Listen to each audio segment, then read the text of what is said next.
It was one of those gray mornings in Riverbend, a town nobody ever puts on postcards, when I was bent over my old Singer sewing machine wondering how I was going to keep the lights on another month.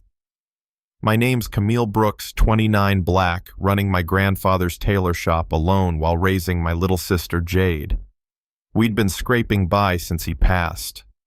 He left me a few things, a beat-up sewing machine, a shop full of dusty memories, and one line I can still hear in his voice. Kindness costs nothing but means everything. Some days that sounded like wisdom. Other days, it sounded like a cruel joke. I was stitching a ripped jacket for Mrs. Reynolds, one of our regulars who lives on Social Security, when she said, "Honey, you can't keep doing this work for free. How do you stay afloat?"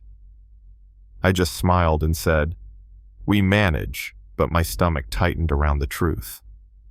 Jade's college deposit was due Friday, and we had about $50 to our name. She's 16, bright as a comet, and I refused to let her throw away her future just because I couldn't figure out the numbers. That afternoon, on my way to the bank to beg for another extension, I passed the coffee shop across the street. Brew House. Through the window, I spotted an old man I'd noticed for months. Same booth, same black coffee, reading yesterday's paper like he had nowhere else to be. His name, I would learn later, was Harold Price. 72. Shoulders rounded like he was trying to make himself invisible. And behind the counter stood this kid with a man bun and a smirk, Bryce the barista, who acted like he owned the place. I didn't mean to stop, didn't mean to walk in, but I heard Bryce's voice, sharp as broken glass. "Sir, this isn't a library. You can't sit here all day on one coffee." Everything went quiet. Harold folded his paper with shaking hands, stood up slow. "I'll just go," he whispered, reaching for the door. Bryce muttered loud enough for everyone to hear. "Yeah, probably for the best. That's the kind of moment most folks look away from." But I'd been that invisible person before the poor black girl in the nice shop, and I knew what it felt like to shrink under a stranger's judgment. "Excuse me," I said, stepping up to the counter. "2 coffees. 2 of those blueberry muffins." Bryce blinked, caught off guard. "For here or to go?" "For here." I carried the tray over to Harold's booth. He stared at me like I was an apparition. "I was just leaving," he mumbled. "Not on my account," I said, sliding into the seat across from him. "I hate drinking alone." I pushed the muffin toward him. My grandfather's favorite black coffee and a blueberry muffin. Said it reminded him of Sunday mornings when he was a boy. Harold's pale blue eyes flickered. "Your grandfather sounds like a wise man." "He was," I said, wrapping my hands around my cup. "He taught me kindness costs nothing."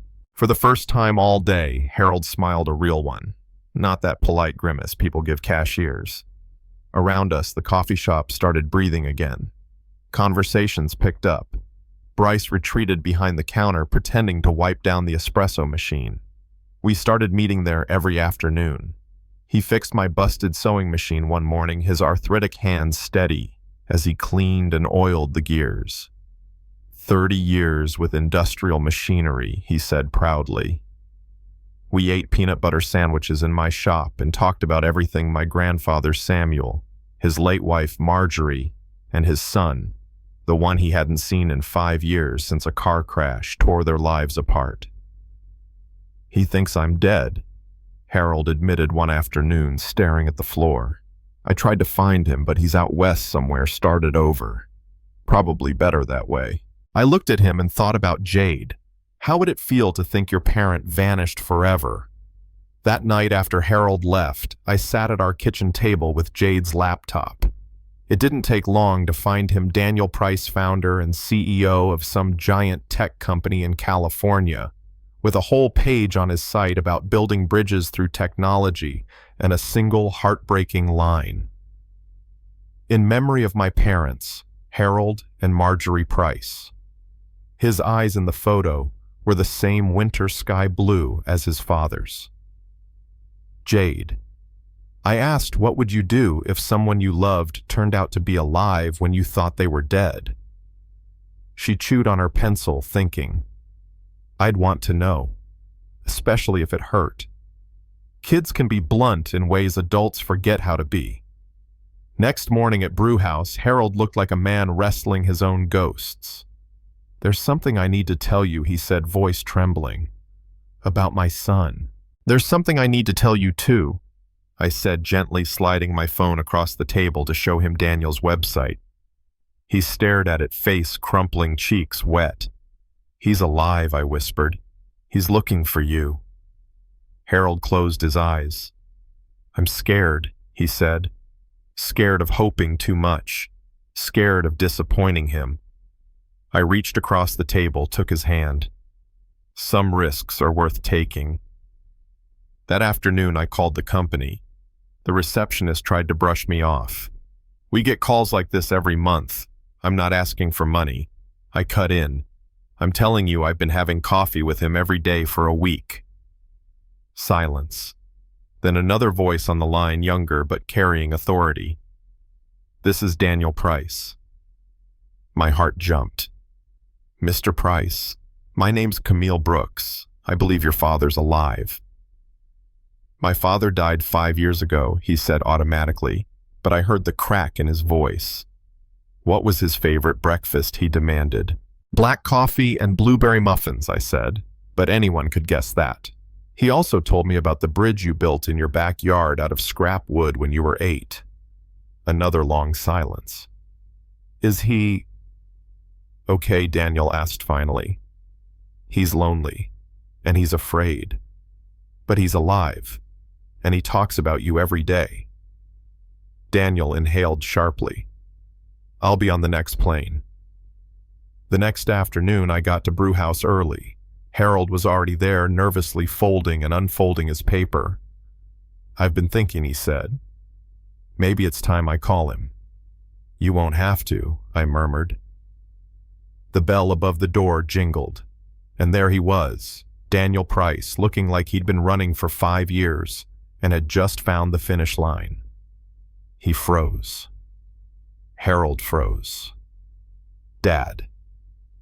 Daniel whispered. Harold tried to stand, but his knees buckled. Daniel crossed the room in 4 strides, dropped to his knees beside his father's chair, and they held on to each other like the world might disappear. Everyone in the shop went silent again, but this time it felt wholly like church. I slipped out to give them space, but not before I heard Harold choke out, "I thought you were gone." Daniel's voice broke. I never stopped looking. Bryce stood behind the counter with tears in his eyes. People who'd stared at their laptops 2 weeks ago were now wiping their faces, witnessing something rare. That evening, Daniel walked into my shop. "You must be Camille," he said, and I could see Harold in his smile. "I owe you everything." I shrugged. "Your father's friendship was payment enough."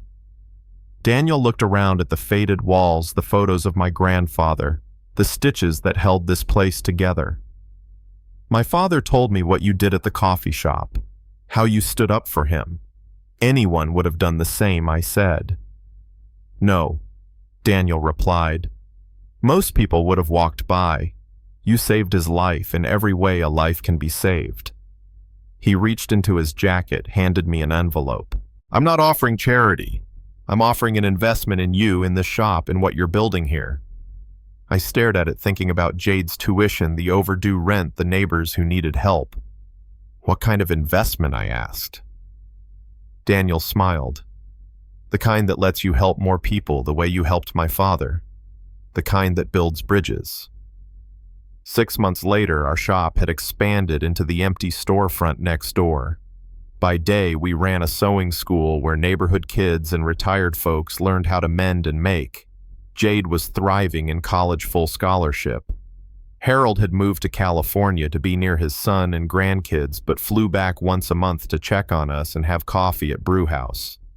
Bryce. Yeah, even Bryce had been promoted after learning how to treat people with dignity.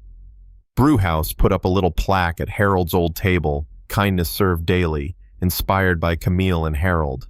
It became a small landmark, a place where people came not just for caffeine, but for the reminder that small acts of compassion still mattered.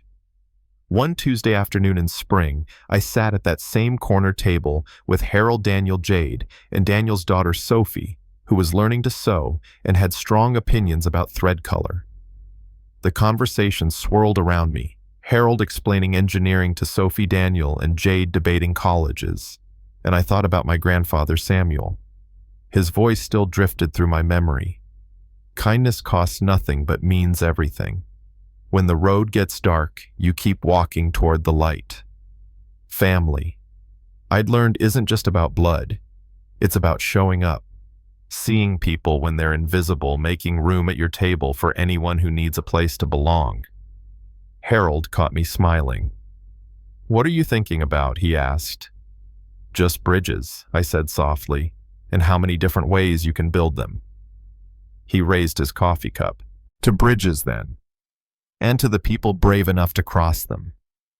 We all raised our cups, coffee for the adults, hot chocolate for Sophie, and in that moment I felt my grandfather's presence as surely as if he were sitting beside me whispering, "That's my girl.